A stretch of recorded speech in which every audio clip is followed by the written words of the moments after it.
Assalamualaikum warahmatullahi wabarakatuh. Kembali lagi bersama saya Lailatul Zulfa. Di bab 21 ini kita akan membahas tentang DNS server, caching and forwarding. Di sini ada beberapa materi. Yang pertama kita akan membahas konsep DNS server terlebih dahulu. Di sini ada topologinya, ini terdapat komputer atau laptop kita. Kemudian ada DNS server Google yang IP-nya adalah 8.8.8.8.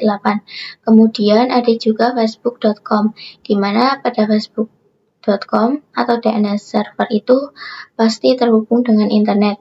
Untuk konsep DNS server itu, misal di sini laptop kita dan ingin mengakses facebook.com. Nah, paketnya itu tidak langsung menuju ke facebook.com. Jadi paketnya itu akan melakukan DNS request, yaitu komputer kita menanyakan IP dari facebook.com kepada DNS server Google. Kemudian pada DNS server Google dia akan melakukan DNS, yaitu mengirim IP-nya facebook.com 157.240.208.35, maka baru kita bisa mengakses facebook.com. Jadi nantinya DNS server itu digunakan untuk mentranslate domain name ke IP address. Nah, jika tidak ada DNS server, maka kita tidak bisa menuliskan domain name-nya seperti ini, melainkan kita harus menulis secara manual IP dari facebook.com-nya. Sekarang kita lanjut ke konfigurasi host pada Ubuntu Client. Sebelumnya, di sini jika Ubuntu Client ingin meremote server Debian atau Ubuntu, itu kan menggunakan IP address-nya ya. Nah, jika misal kita memiliki banyak sekali server, itu kan cukup sulit untuk menghafalkannya.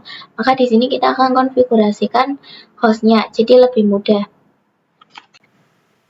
Di sini kita tes ping dulu ya ke Debian server dan juga Ubuntu servernya. Ping 10.10.10.2, lalu enter. Untuk tes ping ke Debian server sudah berhasil. Sekarang kita coba ping ke Ubuntu server, lalu enter. Nah, di sini juga berhasil untuk pingnya. Di video sebelumnya kita itu pernah melakukan konfigurasi host, yang mana untuk itu kita masuk ke sudo nano /etc/host, ada S-nya, lalu enter. Jadi host itu digunakan untuk mapping antara IP address dengan domain name.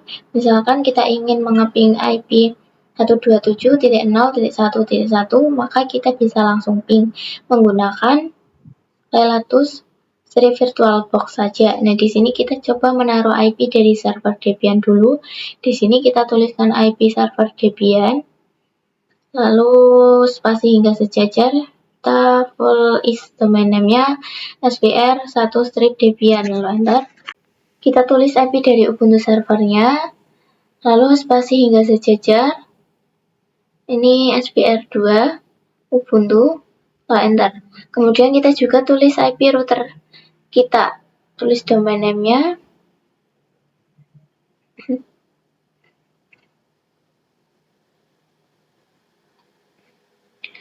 lalu di sini 172.16.1.1 spasi hingga sejajar, lalu tulis RTR Debian.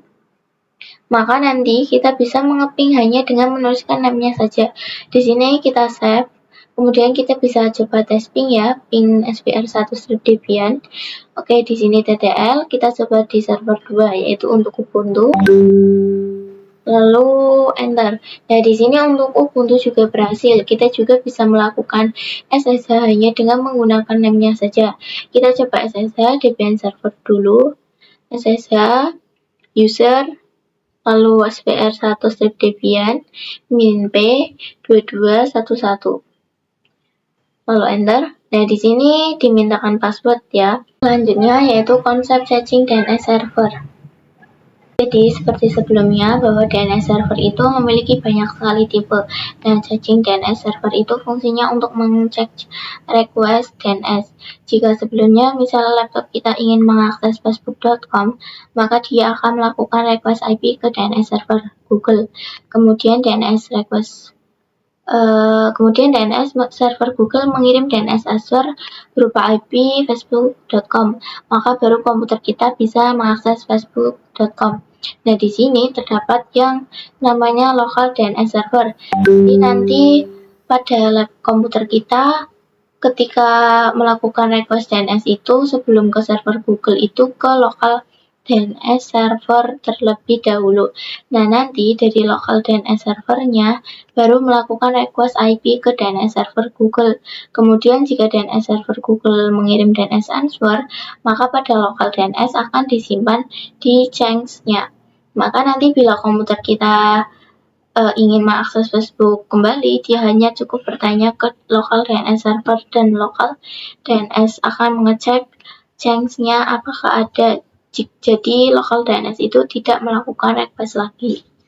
Selanjutnya yaitu konfigurasi caching DNS server. Oke, di sini saya sedang mengakses router Debian di putih ya. Setelah itu kita install bin 9 agar ini itu menjadi DNS server. Komennya yaitu di sini apt install bin 9. Kemudian jika ada pertanyaan, do you want to continue? Seperti biasa, tulis yes saja. Kemudian tunggu hingga selesai untuk menginstal bin 9-nya. Jika sudah selesai, kita ganti di port bin 9-nya dan masuk ke nano/etc/default/bin9. Enter. Nah, di bagian option sama dengan strip U ini kita tambahkan -4 seperti ini ya. -4 ini artinya agar nanti di DNS servernya itu hanya running di IP 4 saja. Nah, di sini kita bisa save. Untuk cara konfigurasinya kita masuk ke nano/etc/bin/name.conf.options lalu enter. Nah, di sini yang paling atas, di atas option kita kasih space biar buat nulis. Di sini kita tambahkan internal untuk IP kliennya. Caranya di sini kita tulis ACL, misal namanya di sini internal network, lalu kasih kurung kurawal buka, lalu enter. Lalu di sini tab 1 kali, tulis IP kliennya, jangan lupa titik koma, lalu enter.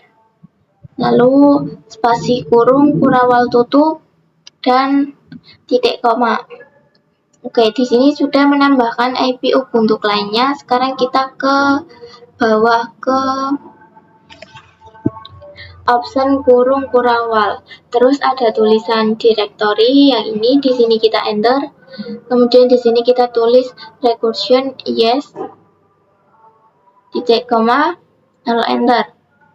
Lalu tab 1 kali, allow strip query, kurung kurawal, internal strip network, lalu titik koma. Nah, untuk allow query internal network ini nanti berarti yang di allow itu hanya internal network saja. Kemudian kita scroll ke bawah, kita cari DNS validation auto.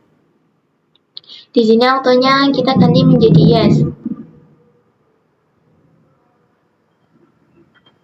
Lalu di sini kita tulis DNS set strip enable yes, titik koma. Kemudian kita save. Nah, di sini kita bisa cek konfigurasinya yang tadi apakah error apa tidak, yaitu dengan name strip jam conf. Lalu enter. Nah, di sini ada error ya, berarti kita cek dulu. Lalu kita komen lagi seperti tadi, name strip chat conf.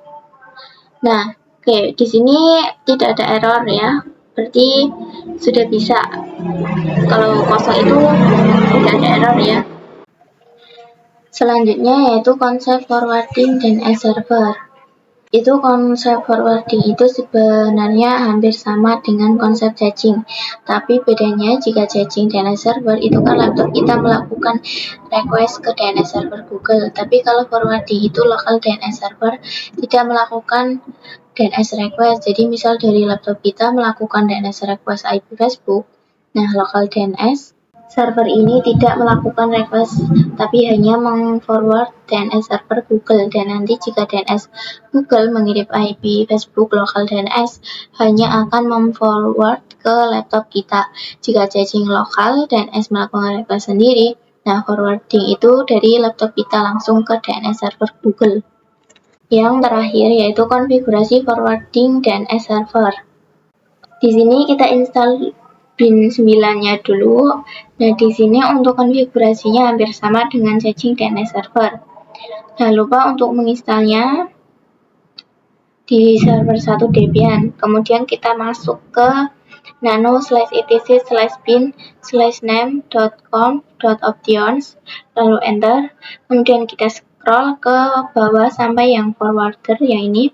Untuk forwarder ini kita hapus saja ininya, slash-nya, agar dia tidak lagi di komen. Kita juga hapus yang bawahnya, yang ini, yang merah-merah juga dihapus. Lalu yang 0.0.0.0 kita ganti menjadi IP DNS servernya Google, yaitu 8.8.8.8. Lalu kemudian enter, tap 1 kali, tulis 8.8.4.4, kemudian di komen kurung kurawal jangan lupa untuk dihapus biar tidak ada di dalam komen lagi. Di sini kita rapikan dulu. Kemudian di bawah kurung kurawal di sini kita tulis forward only titik koma. Jadi nanti local DNS jika ada request dari laptop kita itu nanti akan langsung dialihkan ke DNS servernya Google. Maka DNS server hanya akan meng-forward sehingga nanti source-nya tidak terlalu besar. Di sini kita save saja. Oke, jadi seperti itu untuk pembahasan bab yang ke-21 ini. Maaf jika ada salah kata atau kurang jelas. Terima kasih. Wassalamualaikum warahmatullahi wabarakatuh.